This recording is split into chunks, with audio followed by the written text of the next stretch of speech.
Hello, my name is Anthony Lee Phillips, and I wrote the story that I'm about to, that you're about to hear. This is not like an official audiobook. It's more like a demo. I wrote this story to be heard rather than read. I like to say that I wrote an audiobook that's free to read. And my hope is that one day people will read this aloud to each other, or that they'll memorize passages of it and say that, say the passages to each other. It's meant to be heard, not to be read, or meant to be heard more than to be read. The same way that Breaking Bad was written to be heard and seen. The same way that Shakespeare wrote things to be heard rather than to be read. Same with Homer and Enheduanna, and so much of the really great literature that I love is not actually literature at all. It's things that people perform for each other. It's storycraft. It's stories. There's no special word for story maker. But if author could mean story maker, that's what I am. And that's what this is. And I just wanted to sort of preface this with I've got I wrote a bunch of music for my book. And so for smatterings of that, I've got this 8-bit synth here. Hopefully that's not grating to you. I don't use it like a lot, but I love it. It's an homage to the old Zelda games. Zelda Ocarina of Time, Zelda Majora's Mask that I played as a kid, and of course the older ones as well, Link to the Past and so on, the original even. Because I wrote level music for chapters, and you'll get to hear some of that coming up here. Trying to think if there's anything else that I want to go over. This is a fantasy book about orcs and emotion magic, and in this world, orcs are as varied as humans are. So you do meet orcs that are mean, like the ones that Aragorn wants to wipe from the face of the earth. But you also meet Nala, who grew up sheltered in a very isolated tribal community that they call the Cradle of Magic, called Orkshire. And that does come back later on in the book series. This is the first book in a trilogy of trilogies. It's free to read at anthonyleephillips.com, at least at the time of recording this in May 2025. And I hope you enjoy this.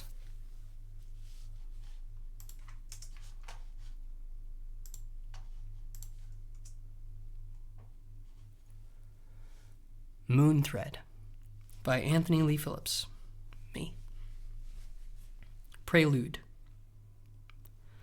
Once upon a moonful night, there was a girl who was an orc.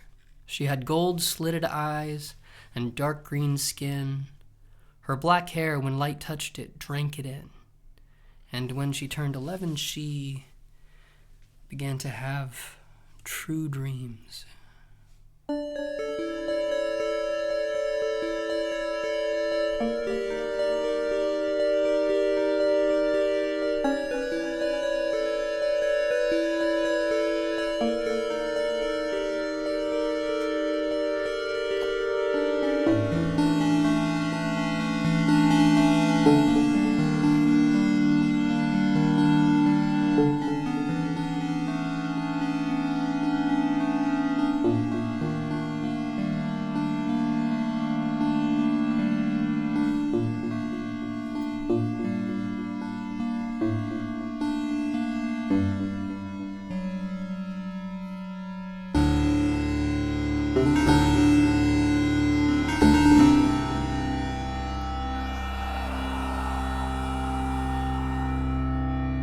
The circle turns.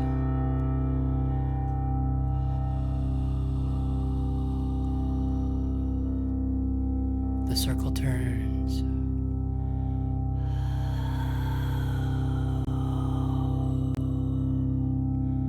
The circle turns again. Half dreaming, half awake, she sees a boy. He's racing in between tall birches. She knows, she thinks, not sees. She is the boy like always. Dry twigs crunch, his eyes are colorblind and hers are not. She feels his heart thump in her ears. Another true dream. She can feel the pull, the painful tug of each quick breath he breathes. He's hungry, he hunts. Tonight, he's playing hunter. He grips his bone dagger so tightly it hurts, but still it's better than letting it slip out of his sweaty, slick grip. The thing and what's within the bone both agree. He sprints. Dry birches flit until he comes upon the creek. He stops and listens for it.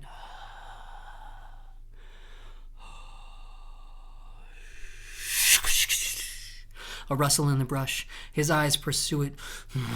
Hisses the dagger, and wincing, he goes after into bramble. Dry thorns prick. His shins sing when stung, but still he runs. It's not much use. He's quick, but not as quick as what he hunts. Not even close. Not even close. It's gone. Not fast enough, she hears him think. He gives a groan, and then the dagger hisses, harmonizing with the chill spring wind. But the dagger's hiss insists. He sighs, but grudgingly obliges it. He has holes in both his boots. She feels the wetness of the grayscale grass poke through with each and every hungry step he takes. It glows. It glows. The bone dagger glows, as red as quenched revenge. She feels the red, but then slip. Careless. He turns too fast. There goes his footing. Slow motion fall. He seems to hang, suspended in the air until the ground slams into him. He lands hard on big braided roots. She feels the breath get knocked out of him. Only then does she feel his pain bloom. The angry dagger hisses. I know it did, he wants to scream. I know, but he can't even speak yet. And even if he could, who would hear? I would, she dreams. He writhes and leers up at Mount Wraithwood. Hey, she thinks, I know that place. How did he get all the way to stop, he thinks aloud. He gets up, groaning, and rubs his sternum. Not a good pain. The hand that holds the dagger squeezes, but the dagger can't heal until it drinks.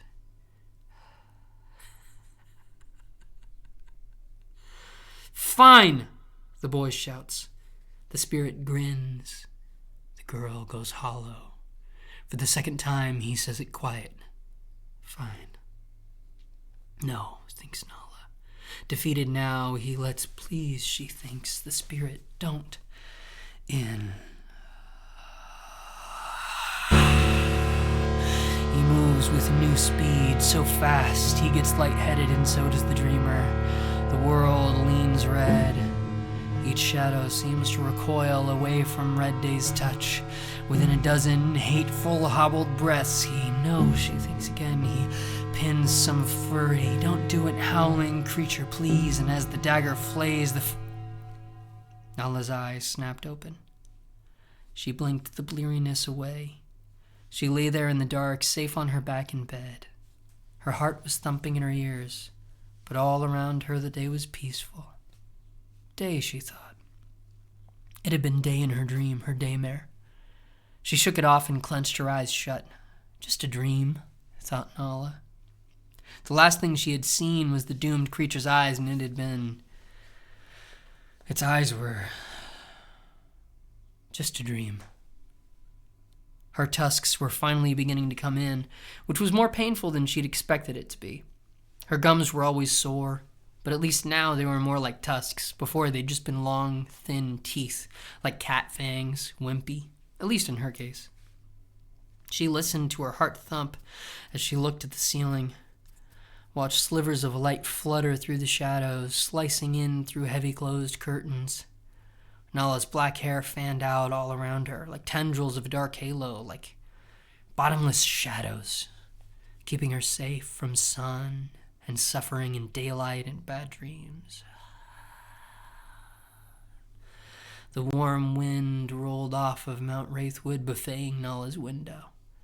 The heavy curtains billowed just a little, just enough to let rays of light dance over the empty beds all around her. Day. The sleeping hut was mostly empty because her family was away.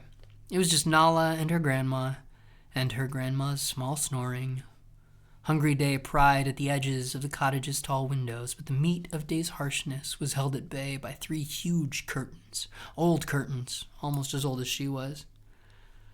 Nala had always loved those curtains and the symbol stitched onto each one. In the safety of the darkness, Nala half remembered, half made up a memory. In this memory, she was watching Mama and Gran embroider those curtains together. Long ago, she must have been a baby. She watched them spend 3 long, slow evenings embroidering those curtains by hand. Nala wondered why they did things by hand when they could do magic.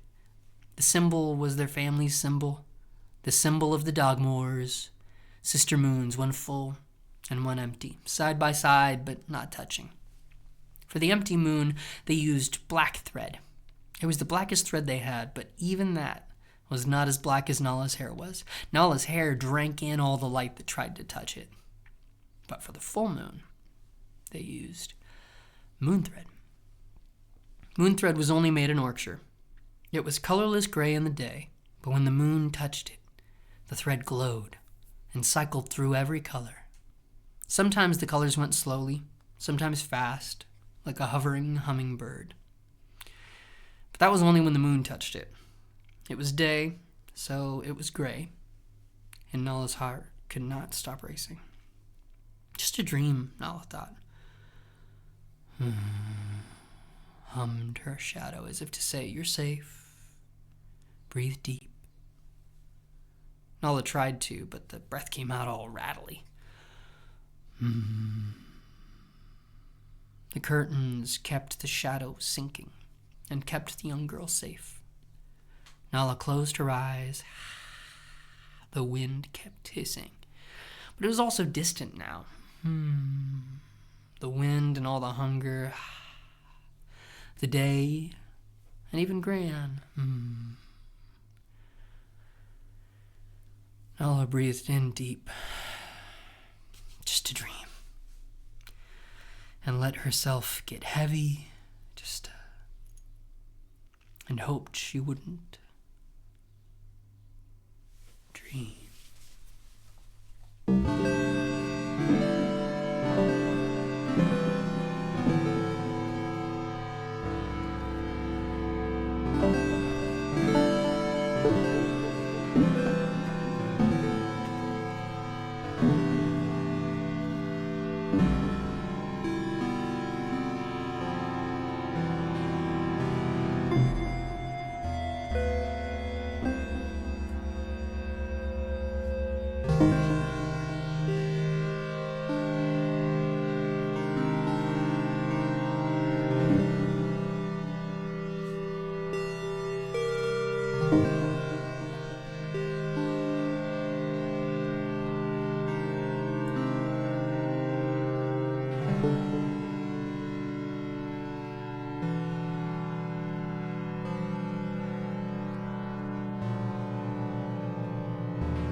Chapter 1.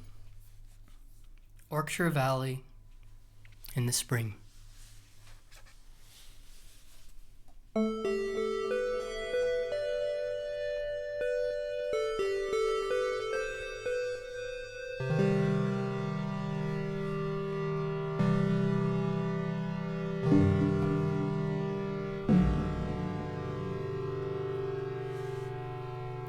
you remember Orkshire?"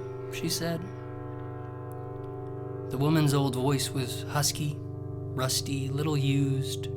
Her tusks were long and twisted toward her and then forward like a serpent. The old orcish witch was alone, and yet she spoke her mind aloud. Do you remember? Then she sneezed once, twice, and 3 times. She shook it out and said, "Excuse me," to no one. Then again, perhaps she said it to the tree. Its bark was blue beneath a moonful night. She took out a cloth and wiped her nose till it was dry. "I gotta wash that," she said, returning the cloth to a pocket in the wide sleeve of her robe. The back of her robe had a symbol, a big circle, sewn from a magical thread that changed color in the moonlight. "I remember," she said. "Funny enough, at my age, most of my memories are..." The orcish witch snorted, felt another sneeze coming on, but it passed. "Damn pollen," she grunted. She turned her head and spit into the purple grass. "But Orkshire..." She looked at the tree. "Orkshire, I remember."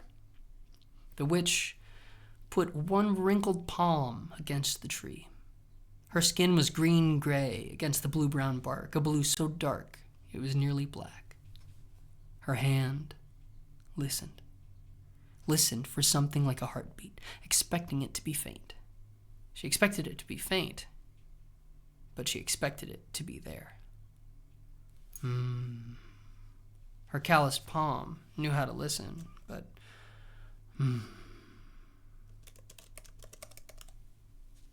still, she kept her hand there. Nothing. And imagined there was a line of energy connecting them, a thread of something flowing out of her palm and into the tree. Or maybe it was the other way around. She turned her gaze upward.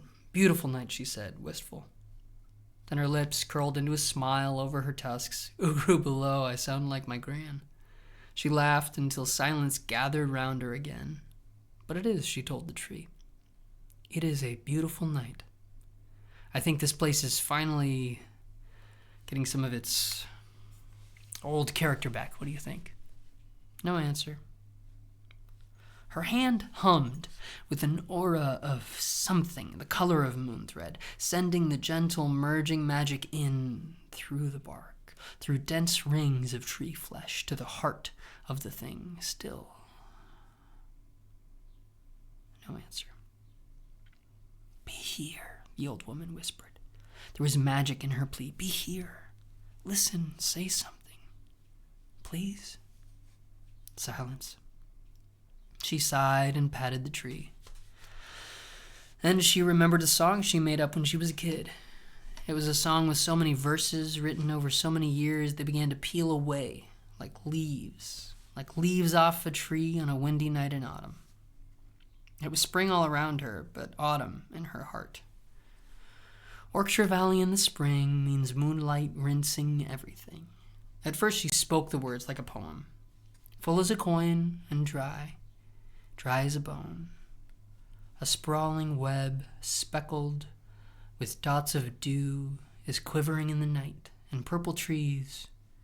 She closed her eyes, palms still pressed against the now ancient bark, bear golden apples. Golden cherries, too. Can you see it? No answer. 100 fragrant promises come drifting down, down, down the mountain, west wind hissing, and off the sea comes salt-kissed mist. And then she sang it, like the song it was. And for this, I'm going to get my guitar, so give me just a moment. Actually, this is Natalie's guitar, but...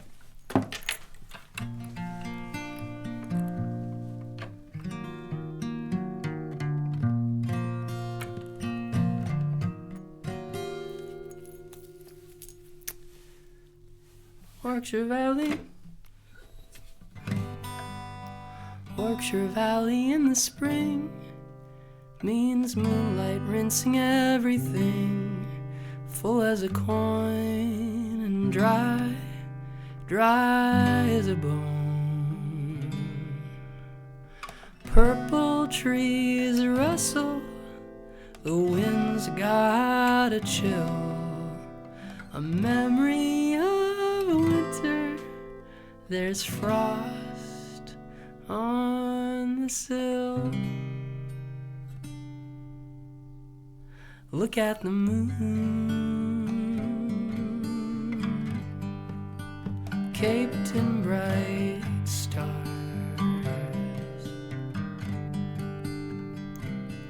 Hooded and hemmed in by mountains, the storm still looks far.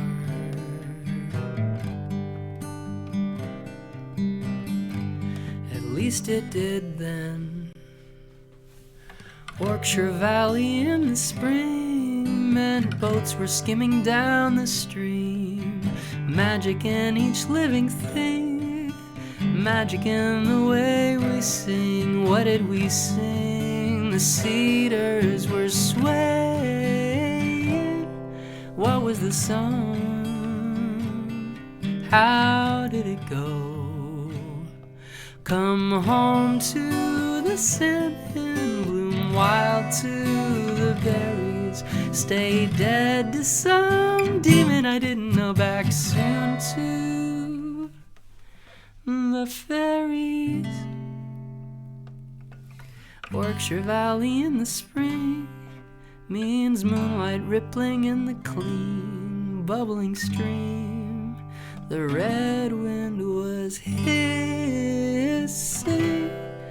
I was a kid waking up. I was a kid.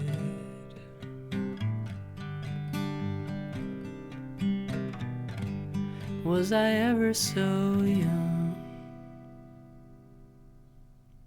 That's how Nala would remember it.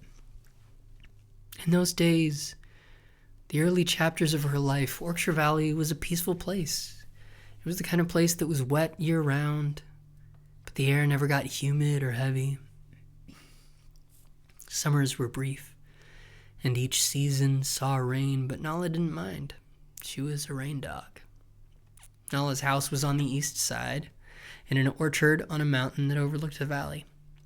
The full moon hung low and yellow, peering out from drifting springtime clouds. Down at the heart of Yorkshire Valley, Market Town was waking up. There were carts and storefronts far below. Torches yawned to life. Butchers and tanners had selling stands in town, but kept their homes and ugly work out in the more remote regions of the valley. Business was better that way. Because, I mean, like, tanners, think about it, man. You know, butchers, not good for business. Nala enjoyed a sheltered childhood, and the price was boredom. She came from a long line of sorceresses, but her magic hadn't happened yet. Perhaps it never would, she couldn't help but think. Sour thought, man. Nala decided to think of something else. The spring of that year was a weird one. The normally noisy house, sequestered in the sprawling semi-wild orchard at the foot of a mountain, was quiet. All of Nala's siblings were finally old enough to go on a real market tour out east to the dry side of the mountains. Nala had never been, but she was the oldest. Something in Nala doubted how dry the dry side was. It seemed outrageous. The valley was lush and wet year-round, and yet they all said once you made it over the Wraithwood Crags, it was all desert. Sorry, the Wraithwood Crags. It was all desert. Impossible, Nala thought. Mama and Nala's aunt Kyrie went on the road every year, but this time they brought the whole house along. Aunt Kyrie's 4 daughters and Nala's 2 sisters. They packed up the fruit carts so full they overflowed, and then they left. Their adventure had begun at the end of last summer, leaving only Nala and her gran to tend the house, and the orchard, and the long, thirsty quiet. Autumn came, and then winter. Nala had never known a long quiet before that. Weird. It was a weird year for other reasons, too. Sleep, for example. Sleep had changed for her. Nala loved sleeping in. Or used to. It used to be that she could sleep through anything. But something had changed early last spring. She had a new dream. A terrible dream. A daymare. It had been unspeakable. Unshareable. Even thinking of it made Nala's stomach turn hollow. Worst of all, once the dreams started, they did not stop. She had a secret belief that they might even be true dreams, but no, Nala thought. My magic hasn't happened yet. At first, she had loved the sprawling silence. She'd cherished it, relished the solitude like an exceptionally ripe red berry. As the seasons turned, it was just Nala and her grandma, whose name was Aka, A-K-H-A, Aka, savoring the rare piece of peace that lay over the house. They enjoyed a wet winter.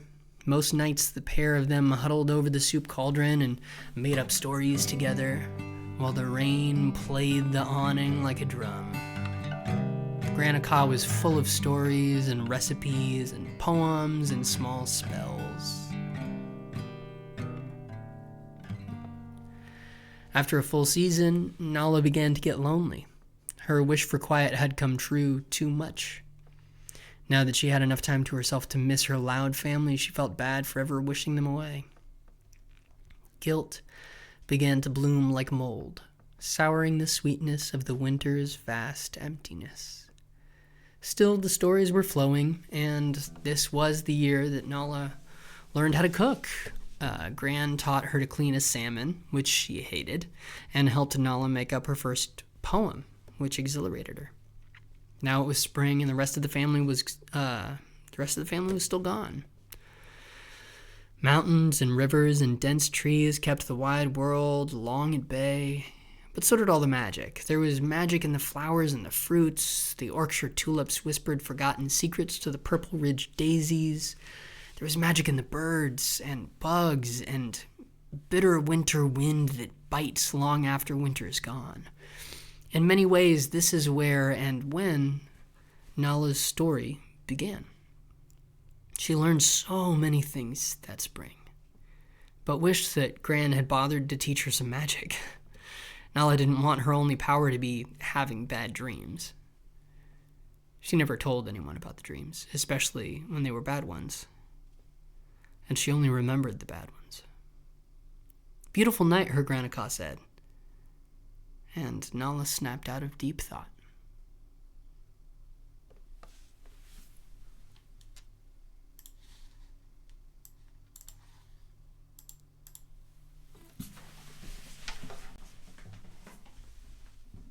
Excuse me.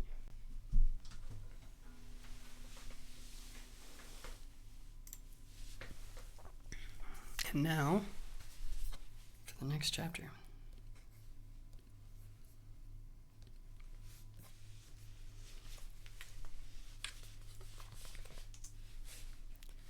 Chapter 2, The Wear-Light, and Other Spells. Beautiful night, said Gran Aka. Gran's voice was full of reverence. She gazed up at the moon. Uh-huh, said Nala, only half listening. It was night, so not much light came from the sky. The light came from other places.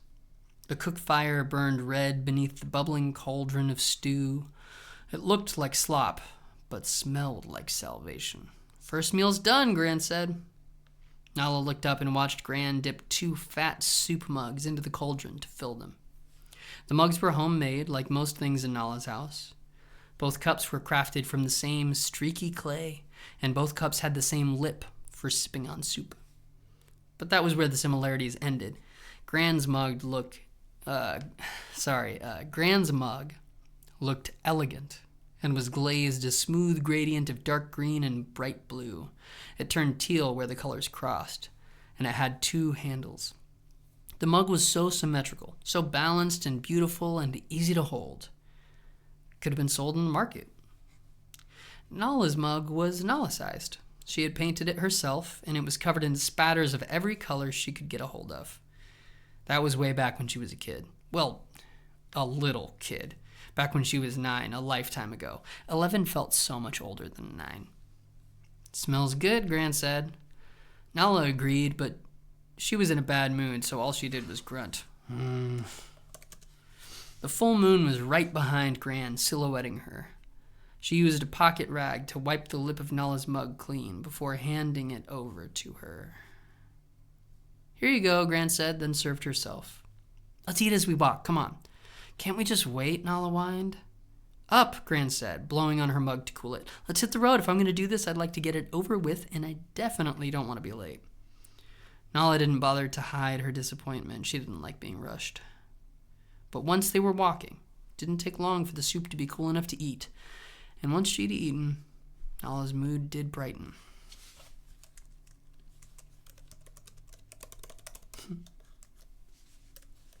Like I said, this is a demo. "Better?" Granica said, smiling. "Huh?" Nala said, mouth full. "You seemed kind of hangry." Nala smiled and shrugged. Rather than answer, she took a gulp and put a little hop in her step. There was yellow light, too, from the moon, descending to the clouds, to the edges of all things. Nala imagined she could feel the moon's light illuminating each of her own shape's edges. The moon was her favorite of all the goddesses in all the old stories. The stars were out, but those endless pale twinkles gave no light at all, not really. What light did make it down was a whisper of blue, a distant note between... What light did make it down was a whisper of blue, a distant note beneath a tapestry of purple and gold. "So bright," Granica said, looking up at the moon. "So bright we may not even need wear-lights." Nala chose her words, but I like the wear-lights. Gran laughed. "I know you do." So they stopped, and Granica began to work the little spell. She put her palm on Nala's forehead. "Close your eyes," she said. Nala did. "All right, young lady," Gran said grandly. 9 breaths if you would." Nala began, but "Nope," Gran said. "Too fast. Back to 1. Nala rolled her eyes. "Don't give me that," Gran snapped. "You can have attitude, or you can have a wear-light." Nala sighed, but obeyed. "Good," Gran said. "Now, are your eyes closed?" Nala shut her eyes. "Good. And now, 9 breaths. Slow. No rushing." Nala huffed and started over. 1, 2,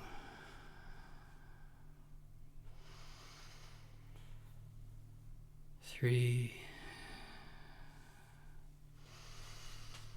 A swell of something swelled up from the ground.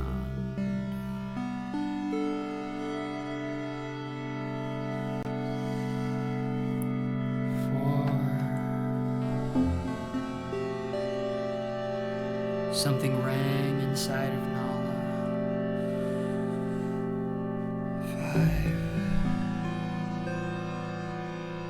The way a bell's ringing can ring another bell.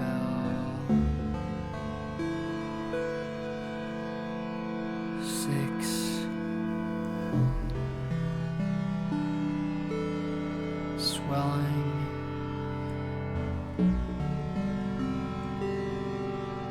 7.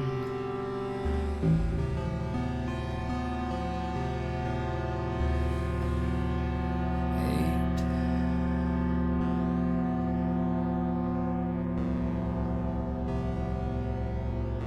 Gran's hand came away, but the energy still bridged them. And then, on 9, Nala opened her eyes. The wear-light was lit, hovering in front of Nala's head, bobbing just above. It was a floating ball of heatless flame. The dim but bright light followed Nala's will. It was the color of Moonthread. It flickered, quiet. The moon was bright, and when those two lights met, the mellow flame flew through every color on its way to the end of the air. Nala smiled. Her dark green skin was a canvas of opposites, and for a moment she was free from her sticky daymare and happy. I hope I can do that one day, Nala said, wilting. You will, said Gran. Patience, Nala. I don't want to be patient, Nala didn't say. But it was like Gran could read her mind. Patience pays, Akka cooed. Not always, Nala told her nearly empty mug. The werelight's many colors danced in the goop that coated strips of carrot and cabbage. Then she walked away, and this time it was Gran Akka that followed. Aren't you gonna? Nala began to ask, trailing off. What, a werelight for me? Said Gran, grinning. Nala nodded, then slurped more soup down. Nah, said Gran. It's bright enough for me. I'd rather save it for when it counts. Nala grinned and gulped. For the telling? Gran nodded. You excited? Nala asked. Her eyebrows went up. Yes and no. Then Gran giggled. Been a long, long time since I've been in front of a crowd. Nervous too, but... Yes, excited. I get the feeling this will be a night to remember. As they walked, the moon bobbed, ducking behind trees and stealing brief peeks of the scene. They came to a sharply slanting hill. The grass grew patchy and the trees thinned. As the orchard receded into the distance behind, the valley unfolded below and before them. The werelight flickered over purple grass. As they passed, a crow cawed from its branch. Nala flinched. Just crows, Gran said. Yeah, murmured Nala. Just crows. It's murder, answered. A flutter of feathers followed overhead, close enough to make Nala yelp. The werelight went upward, blinding some of the crows enough to send them shrieking skyward. As the crows ascended through dense purple leaves, a swarm of bats fluttered awake. And bats, cried Nala. But Gran just laughed, completely unafraid, utterly casual. They're harmless, said Akka. Not only that, they're lucky. Bats, said Nala. You've never heard that? Nala shook her head. Bats and snakes, said Gran. Lucky creatures. Friends of our family, going way, way back. That's why they're in so many of our stories. Huh, Nala grunted. She didn't feel like bats or snakes were friendly enough to be lucky. Or harmless. But she wasn't about to say as much. The crows descended westward, down into the valley, flapping toward the torches of Market Town. The bats stippled the moon on their way to the crags and caves to the north. There were no trees or flowers there. Not even grass grew on that stony northern range. Come on, said Gran, all playful, light. Let's follow the crows into town. She could see the whole valley, laid out below, clear as a map, the waste mounds, the many fields of the grain witch, the butcher and the tanner, and the two huge horse ranches beset with barns so big they looked like cedar cathedrals. But down in the heart of the valley, glittering campfires were roaring under the glittering stars. The normally vacant streets of Orkshire Market were already brimming with music and shouting, with light and loud liquor. Though the night had only just begun, the party was well underway. I can hear it from here, Nala marveled, both impressed and put off. Suddenly, admitted Gran quietly, I feel a little nervous. Nala looked up at her Gran, and the werelight cast flowing light on Gran's face.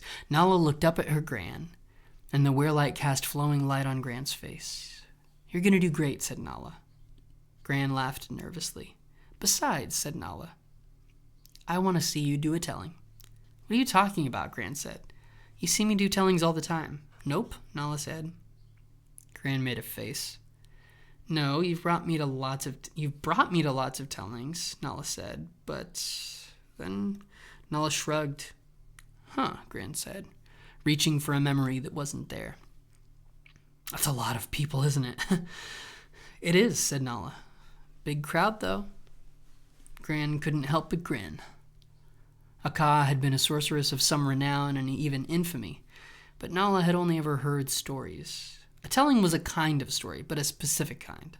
An illusion spell, usually done on a stage.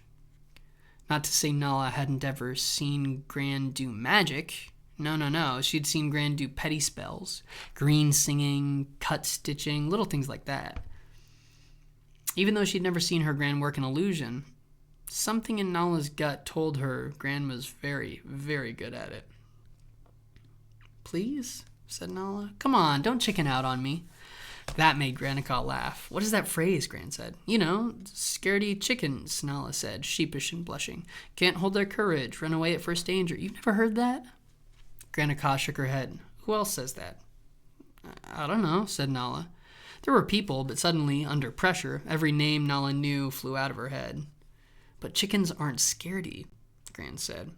They're scary. You ever provoked a rooster?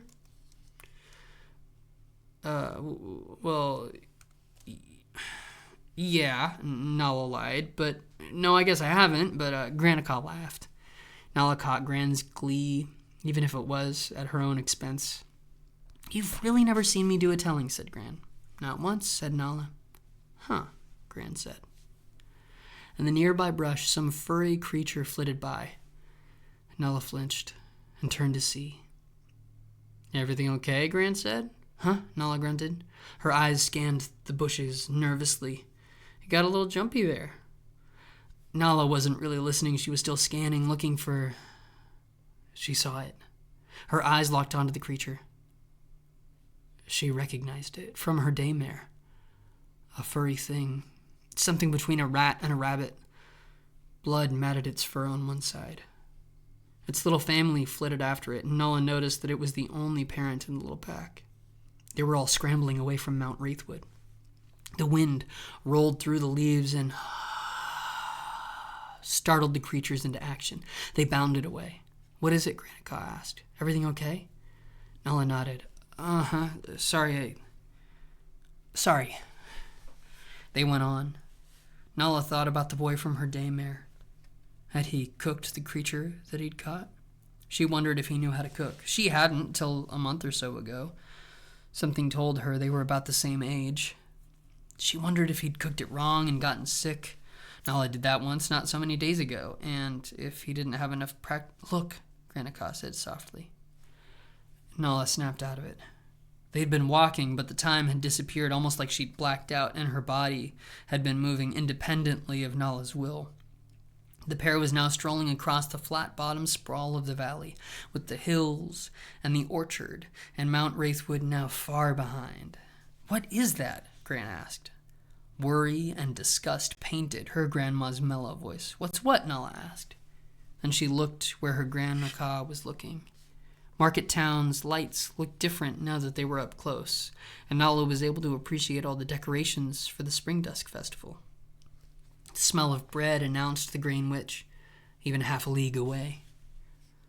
The moat was high, the gates were up, and both bridges, which were both down, were already swollen with orcs. But Gran wasn't pointing at town. She was pointing at a big blob of something, a sprawl that crowded in around the gate of Orkshire. Gran's voice came out all thin and dry as she muttered. Tents?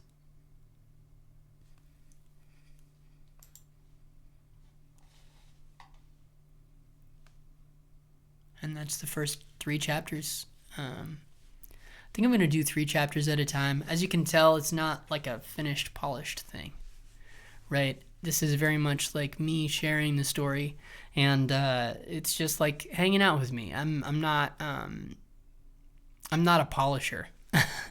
I'm a capture the moment and let it be ugly kind of guy, and so I'm gonna, this is not the final version, this is not edited, and when I do get a voice actor, which I'm working with somebody who's just really busy right now, but it will be a more female voice, so that it's, you know, it's Nala's story, and I want it to be told in the voice that I hear Nala having, which is the, you know, a feminine voice that is low and kind of not husky, but low and grounded, like an earthy voice. Maybe it doesn't have to be low to be earthy, but yeah, like an earthy voice, like an Emily Axford. Well, I don't know, like I guess Erica Ishii would be a better like example for it. But yeah, this is a little bit of Moonthread read by the author, and keep a lookout for the next 3 chapters. I'll try to post them sort of one right after the other, or maybe even the same day. Maybe I can just drop a whole playlist one day. That might be kind of cool. So thanks for hanging out. I really appreciate you. Tools, not rules. Capture the moment. Say something.